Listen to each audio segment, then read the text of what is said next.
इस वक्त हमारे साथ पटना में बात करने के लिए famous teacher SK Jha sir हैं। सबसे पहले सर आपका बहुत बहुत स्वागत है। बहुत बहुत स्वागत है। सबसे पहले तो मैं आपको धन्यवाद देना चाहूँगा। रात में मैं आपका लगभग 2.5 घंटे चैनल देखा हूँ और आप ही एक थे जो बच्चों को भी दिखा रहे थे और प्रशासन को भी दिखा रहे थे।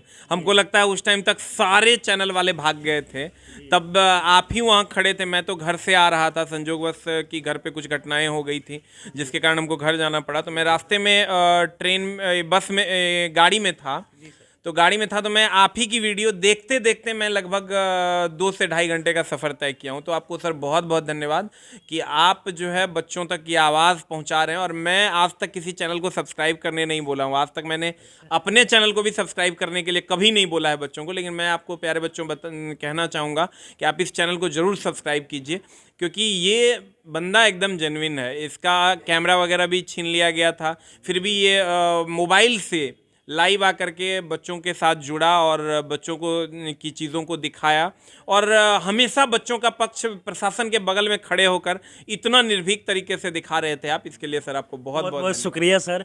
सर अभी अगर देखा जाए तो नया जो फैसला आया है, आरआरबी, एनटीपीसी और ग्रुप डी के जो एग्जाम है उसको स्थगित कर दिया गया है, इस पे आप क्या कहेंगे? देखिए, ये बोर्ड का जो फैसला है, आप सोचिए कि इसमें बोर्ड ने 1 से सवा महीने का टाइम मांगा है कि अभी तो सारे चीज़ों पे एनालिसिस चल रहा है, लेकिन बोर्ड ने इस पर 1 से सवा महीने का टाइम मांगा है और कहा है कि 1 से सवा महीने के बाद जो है इस पर कमेटी रिपोर्ट देगी, उसके बाद फिर डिसीजन आएगा। तब तक स्थगित कर दिया गया है तत्काल एग्ज़ाम को। इस पर हम लोग बात कर रहे हैं कि क्या ये सही है, क्या ये गलत है। लेकिन फ़िलहाल तो रेलवे भर्ती बोर्ड का यही नोटिस है। आप समझिए कहीं ना कहीं लटकाने वाली बात है कि एक लंबा लटका देना है, तो इस पर भी हम लोग बात करेंगे। लेकिन जो नोटिस आया है वो सभी लोग लगभग देखे होंगे कि मार्च तक में जो है 6 मार्च तक शायद नोटिस का जवाब देना है। वो 6 मार्च तक सारी चीज़ों को एनालाइज करके बताना है। तो थोड़ा सा इसको लंबा खींचा जा रहा है, जो कि 2 से 3 दिन में हो जाना है, 4 दिन हार्डली लगेंगे।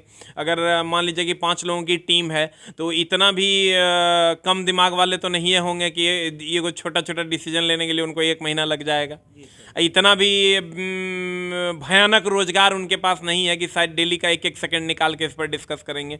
इसको 1 दिन में डिस्कशन करके इस पर इसके रिजल्ट तक पहुंचा जा सकता था। अब इस पर हम लोग अलग से बात करेंगे। सर इससे पहले अगर देखा जाए तो जो छात्र हैं वो ट्विटर पर भी ट्रेंडिंग करा चुके हैं, लेकिन इससे अगर सरकार नहीं मान रही है तो ग्राउंड पर निकल रहे हैं तो छात्रों को पीटा जा रहा है। यहाँ तक कि बेरहमी से पीटा गया है, कई छात्र घायल हुए हैं, पैर और भी टूट गया है।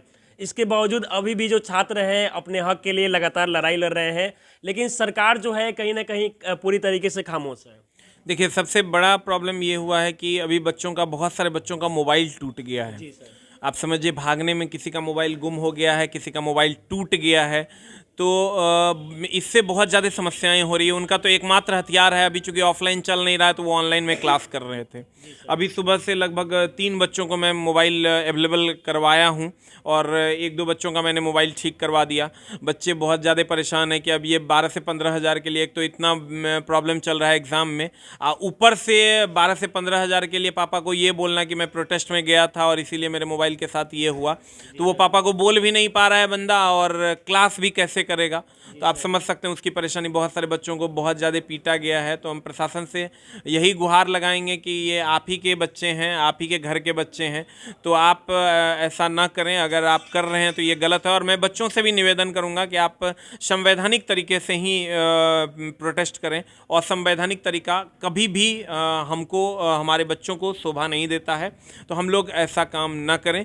लेकिन प्रशासन से हम एकदम विनतीपूर्वक अनुरोध करेंगे कि आप बच्चों के साथ बर्बरता से पेश ना आए। इलाहाबाद की ही जो घटना है वो निंदनीय है कि बच्चों को बेरहमी से पीटा गया है, तो ये कहीं ना कहीं से गलत है। और बच्चों से भी हम नम्र निवेदन करेंगे कि हिंसा हमारा रास्ता कभी नहीं हो सकता है। हम लोग अहिंसक तरीके से ही अपनी बातों को सरकार के सामने रखेंगे।